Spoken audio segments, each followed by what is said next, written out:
Presidenta de la Asociación de Afectados de Pinsa Forum, Vale, bueno, sobre todo, siempre quisiera dar la bienvenida a casi todo lo que había recibido en este primer congreso. Esperamos que se repita en otros sitios, como la de los sitios también, en Alemán. Sin más, vamos a pasar, me parece muy interesante todo lo de esta mañana. Yo creo que nos ha comportado todos un poquito, ¿verdad? Y nada, esperamos que la tarde sea igual o mucho más interesante, que nos tiene que ver con los lugares. Y nada, voy a convocarnos y gracias.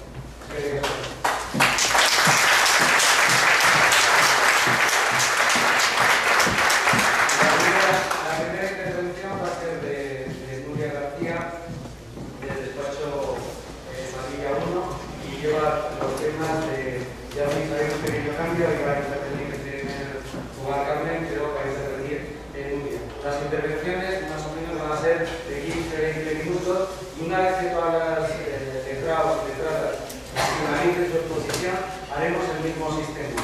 Preguntas escritas y se contestarán. Cuando quieras, Miguel.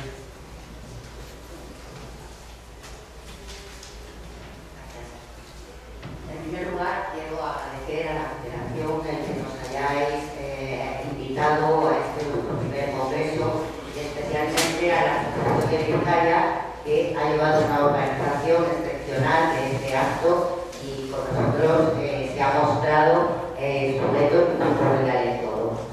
Una de las cuestiones que me parece que nos podemos plantear en este momento, una vez que hemos oído a abogados, a especialistas en finanzas, el hecho de cómo es posible que un juzgado pueda calificar una actividad de mercantil y otro pueda calificar esa misma actividad de financiera. Los argumentos que nos ha dado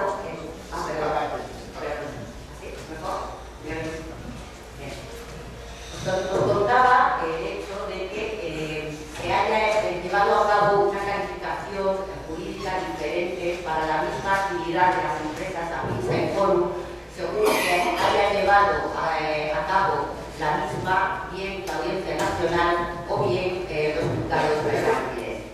En primer lugar, lo que os quiero contar con respecto a los argumentos que nos ha dado la Audiencia Nacional para llegar a la conclusión de que la actividad es mercantil se ha basado fundamentalmente en decirnos que así lo establecen determinadas leyes, concretamente la 35 del 2003 y se ha referido también a la 47 del 2007.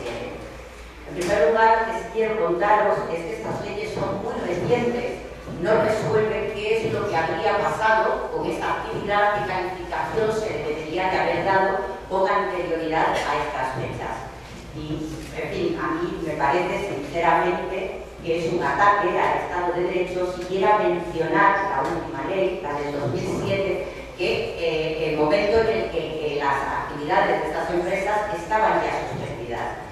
Se trata de intentar argumentar con una ley que no era vigente en el momento anterior y sin ningún tipo de escrúpulo la sentencia, la Audiencia Nacional, entra al trapo y nos la pone, nos lo dice. A mí sinceramente esto me parece, como ya os decía, lo que es un ataque y un bofetón a todos los afectados. Es una norma que no es vigente y por tanto no debería ni de haberse mencionado. Por otro lado, está clarísimo que a estas alturas de los años, en 2007, ya era previsible el que vosotros y muchas más personas, muchos más afectados, fueran a recurrir al Estado a requerirle una indemnización por responsabilidad directa patrimonial. De manera que sería una ley hecha por el Estado, para el Estado, a su medida y eximiendo todo tipo de responsabilidad al más puro estilo del monopolio.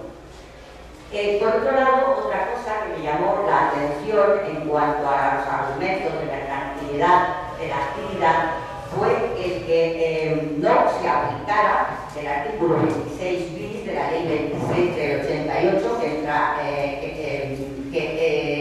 sobre prohibición de captación de caudal público sin sumisión a las normas de inversión colectiva y que había sido introducido por ley de 1998, la ley 37 del 98.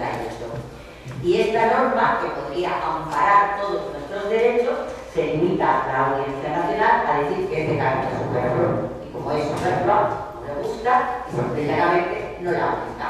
Es un nuevo ataque. ¿No es malo? Sí.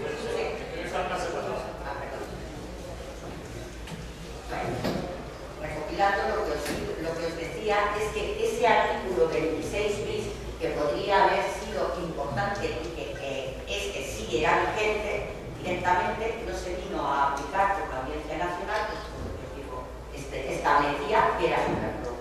De manera que se crea la ley que les interesa para lo que les interesa y la legislación vigente no la aplican.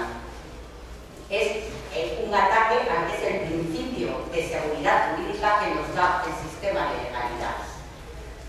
Los argumentos, por el contrario, que ha venido dando los juzgados mercantiles han sido irse al fondo.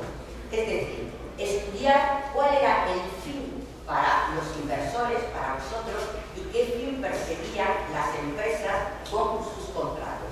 Y efectivamente nosotros tratábamos de invertir una cuantía para que en un determinado tiempo se os devolviera esa cuantía con un interés que efectivamente se había pasado. Para la empresa era retribuir esa cuantía. De ahí es de donde se deduce el carácter financiero de la actividad. Es decir, por un lado, la Audiencia Nacional se va a las formas y por otro lado, los juzgados mercantiles van al fondo, a la realidad de la situación.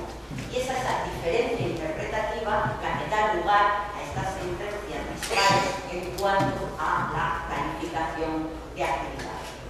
¿Y qué dice de esto el Tribunal Supremo? Evidentemente el Supremo todavía no ha conocido en el caso concreto, pero sí existe mucha jurisprudencia que lo que nos cuenta es que tanto las normas jurídicas como los negocios jurídicos han de interpretarse conforme a la realidad. Es decir, vienen a decir estas sentencias del Supremo el hecho de que un contrato es el que es y no el nombre que le ponemos. Por poner un ejemplo sencillo, por mucho que llamemos progenitor A y progenitor B a los padres de un niño, a un padre, a una madre. Y en otros casos, que la ley también lo permite, tendrán dos padres. Pero no podemos, por mucho que llamemos a una cosa de otra manera, el convertirla en esa otra cosa. Y esto es lo que nos viene estableciendo el Tribunal Supremo. Es por ello por lo que yo sigo creyendo que hay una posibilidad en el Tribunal Supremo, al hilo de esos recursos que se interpondrán en el momento en que tengamos sentencia con respecto a las personas que tienen una inversión superior a los 150.000 euros. Es verdad que el resto de las personas, en principio, parece que quedan en una situación de inferioridad, es lo que se ha venido a llamar en prensa y con toda la razón del mundo una justicia para ricos, porque para el caso de que viniera a darnos la razón, yo sigo pensando que tenemos posibilidades, resulta que solamente quedarían resueltos el problema de aproximadamente en torno a un 1% de los afectados. Entendemos que eso, no obstante, sería una vía para poder, no solamente a efectos políticos, como ha dicho el compañero de la mañana, sino incluso también a efectos jurisdiccionales, aunque no fueran por recursos de carácter ordinario, yéndonos al Tribunal Constitucional y a partir de ahí, si es necesario, a